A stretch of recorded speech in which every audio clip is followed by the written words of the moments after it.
Uwiteka Nyiringabo, mushimiye ko ukunda abana bawe uko bukeye n'uko bwije, twigaragariza ni ukuri muri byinshi, ubana natwe, uraturinda, ni ukuri muri byinshi tugendamo, uduha umugisha wawe tukabibona, uhabwa icyubahiro.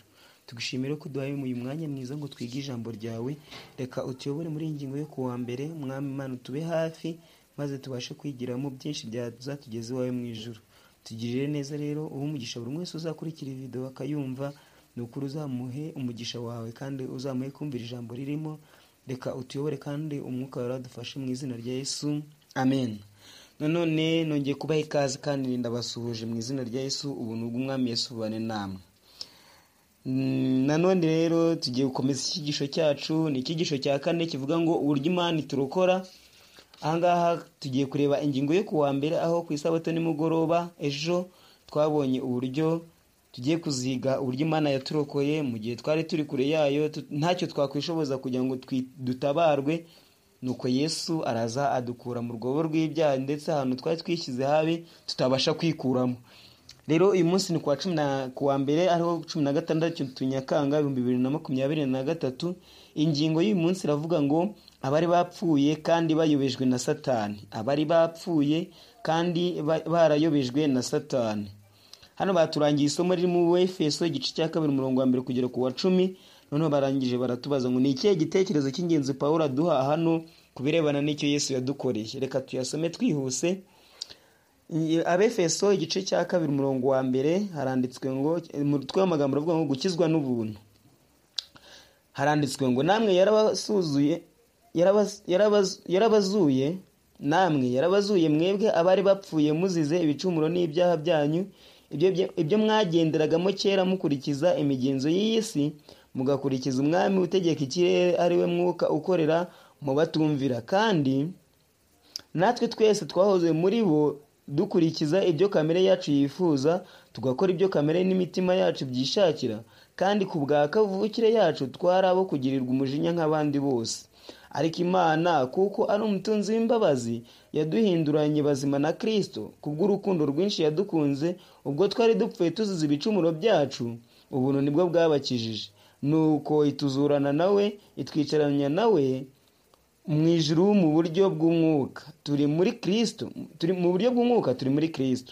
kugira ngo mu bihe bizaza izerekane ubutunzi bw'ubuntu bwayo buhebuje byose, itugirira neza muri Kristo Yesu.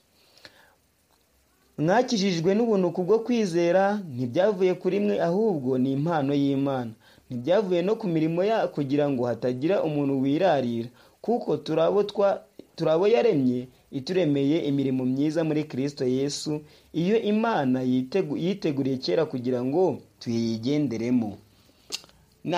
Ni isomo ryiza cyane. None batubajije ngo ni ikihe gitekerezo cy'ingenzi Pawulo aduha hano kubirebana n'icyo Yesu yadukoreye. Ubwo twari abo kurimbuka cyangwa se twari abo kugirirwa umujinya nk'abandi bose, Kristo yaraje araducungura, noneho bituma twicaranye mu buryo bw'umwuka ngo twicaranye nawe cyangwa se turi kumwe nawe mu ijuru.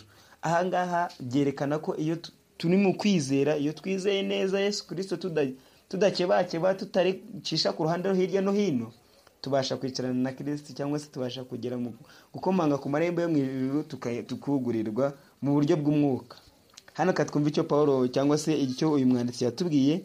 Pawulo yamaze gusobanura iby'agakiza kahawe abakristo, kandi avuga muri make inkuru y'abizera bo muri Efeso.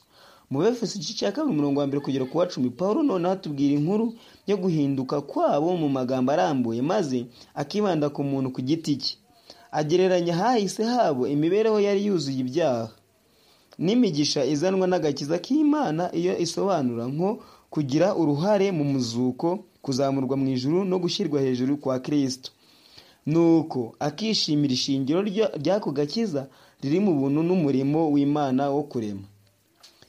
Iyi migabanire itatu iboneka muri iyi mirongo ivugwa neza mu nshamake mu itsinda ry'amagambo ari mu Efeso igice cya 2 umurongo wa 5.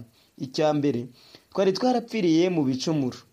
Ahangaha nyuma y'uko umuntu acumuye, umuntu wese yari amaje kugira kamere cyangwa se kugira umugabane wo gucirwaho iteka. Icya kabiri, Imana iduhindurana bazima na Kristo. Iyo ni ingingo ya 2. Icya gatatu, mwakijijwe n'ubuntu. ahangaha twabisomye mu magambo twasomye hejuru, aho izi ngingo eshatu zose ari ingenzi tugomba kuzirikana. Icya mbere, twari twarapfiriye mu bicumuro, nuko Imana iduhindurana na bazima na Kristo, nuko turangije mwakijijwe n'ubuntu. Rero mu Befeso igice cya 2:1 n'uwa 2, Pawulo ashimangira ukuri guteye agahinda kw'imibereho y'abari bamuteze amatwi. Imbere yo guhinduka, agaragaza ko bari barapfuye mu bya mwuka, bacumura kandi bagakora ibyaha nk'umugabane udahinduka w'imibereho yabo, kandi bakaba barategekwaga na Satani. Kubera ko Pawulo yandikira abantu bazima, arengurira kuri bo nk'abapfuye mu buryo bw'imvugo shusho. Ahangaha nyine yaberekaga ko mu buryo bw'umwuka bapfuye, cyangwa se ntago bazi ubuntu bw'Imana, ntago basobanukiwe ubuntu Kristo yabagiriye. Nyamara kandi ibyago byabo byari impamo kandi biteye inkeke, kuko bari baratandukanyijwe n'Imana, iyo soko y'ubugingo. Ahangaha ni amasomo batubwiye twagereranya mu Bakolosayi igice cya 2:13 n'Abaroma igice cya 5:17. Atekereje ku hahiseho imibereho y'abari bamuteze amatwi, Pawulo agaragaza imbaraga z'uburyo bubiri zabatwaraga ziturutse hanze yabo. Iya mbere muri zo ni imigenzo y'isi. Imigenzo n'imyifatire byarangaga umuryango mugari w'abantu bo muri Efeso, byateraga imibereho y'abantu gufata ishusho mbi yo kwigomeka ku Mana. Satani agaragazwa mu buryo bubiri nk'imbaraga y'uburyo bwa kabiri ikora iturutse hanze, ikaba yarabatwaraga mu mibereho yabo ya mbere. Ni umwami utegeka ikirere, kubera ko ikirere cyangwa ahantu ho mu ijuru hasobanurwa nk'ahantu haboneka imbaraga ndengakamere, harimo n'imbaraga z'ikibi. Aho twabatubwiye ngo tugeranye mu Befeso n'igice cya 3 n'igice cya 3:10. Nanone kandi akorera ku isi kuko ari we mwuka ukorera mu batumvira. Ahangaha rero ni ibigereranyo baduhaye, imbaraga zayoboraga cyangwa se ziyobora umuntu wese utizera Imana, utizera Kristo. Ni imbaraga ebyiri, ni imbaraga z'iby'isi ndetse n'imbaraga zitegeka cyangwa se zahakomeyeho mu ijuru. Ahangaha tubona ko na Satani akorera mu kirere duturimo, abasha kugira kubangamira cyangwa se kuyobora umuntu udahaye intekerezo ze Imana. Satani ahita amuha akazi cyangwa se amuha icyo gukora. Nk'uko tubisoma mu ntambara ikomeye, batubwira ko iyo amaboko yicaye ubusa cyangwa se iyo nta murimo ufite, Satani amaboko adafite umurimo, Satani awushakira umurimo. Hano rero turasoza twibaza ngo ni iki iyi mirongo itwigisha ku bijyanye n'ukuri kw'intambara ikomeye? Nanone kandi se ni mu buhe buryo dushobora gukura ihumure n'ibyiringiro mu kumenya ko Yesu yanesheje kandi ko dushobora gusangira nawe intsinzi ye muri iki gihe? Ahangaha wenda turebye umurongo nk'umwe wenyine, turebye umurongo wa 4 n'uwa 5, uravuga ngo ariko Imana kuko ari umutunzi w'imbabazi yaduhinduranye bazima na Kristo kubw'urukundo rwinshi yadukunze ubwo twari dupfuye tuzize ibicumuro byacu. Rero ubuntu nibwo bwabakijije, nuko ituzurana nawe, itwicaranya nawe mu ijuru mu buryo bw'umwuka turi muri Kristo Yesu. Rero ahangaha ni isomo cyangwa se aya magambo yadufasha, kuko Kristo yaje kuducungura kugira ngo atume tubona urufatiro cyangwa se tubone uburyo dutsinda cyangwa se tunesha. Aduha imbaraga ze, aduha ubushobozi bwose kugira ngo tubashe kunesha imitego yose ya Satani. Rero reka Uwiteka adufashe kandi akomeze kutuyobora mu ijambo rye, akomeze kuduhira, maze ubwo ajye kugaruka twishimire kumusanganira kandi tumwizeye. Ingingo rero yavugaga ngo abari bapfuye kandi barayobejwe na Satani, nayisoreje. Uwiteka akugire neza mu izina rya Yesu. Nanone Nyagasani Imana yacu, turagushimye ko dukunda uko bukeye n'uko bwije, uhabwa icyubahiro.